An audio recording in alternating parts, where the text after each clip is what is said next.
14 मार्च आत्मसमर्पण। रोमियो 6:16। तुम जिसकी आज्ञा मानते हो उसी के दास हो जाते हो। जब मैं यह जांचने की कोशिश करता हूँ कि मुझ पर किसका कब्जा और अधिकार है, तो सबसे पहले मुझे यह कबूल करने की ज़रूरत होती है कि जिसके सामने मैं झुक गया हूँ वह चाहे कुछ भी है, उसके लिए मैं खुद ही जिम्मेदार हूँ। अगर मैं अपना गुलाम हूँ तो इसकी जिम्मेदारी भी मेरी है, क्योंकि बीते समय में ज़रूर मैं खुद के सामने झुका हूँ। इसी तरह अगर मैं परमेश्वर की आज्ञा मानता हूँ तो मैं ऐसा इसलिए करता हूँ क्योंकि मेरे जीवन के किसी बिंदु पर मैंने खुद को उसके अधिकार में दिया था। अगर एक बच्चा खुद गर्जी के अधीन हो जाता है तो उसे पता चलेगा कि इस जमीन पर गुलाम बनाने वाली यह सबसे बड़ी तानाशाही है।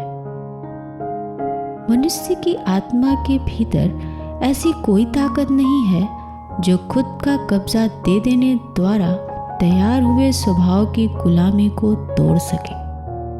उदाहरण के तौर पर लालसा के स्वभाव में केवल एक पल के लिए अधीन होकर देखिए, और फिर चाहे आप इस तरह झुक जाने के लिए खुद से नफरत भी करें, आप उस बात के गुलाम हो जाएंगे। लालसा चाहे शरीर की हो या मन की, याद रखें कि यह क्या होती है, यह मुझे अभी चाहिए। इससे छूटना या बच निकलना इंसानी ताकत से कभी नहीं होगा, सिर्फ छुटकारे की सामर्थ्य से होगा। यह जरूरी है कि आप अपनी खुदी में पूरी तरह नीचा होकर उसके सामने जो आपके जीवन से गुलाम बनाने वाली ताकत के सिकंजे को तोड़ सकता है, मतलब प्रभु यीशु मसीह के सामने झुक जाए। उसने मेरा अभिषेक किया है कि बंदियों को छुटकारे का सुसमाचार सुनाऊं।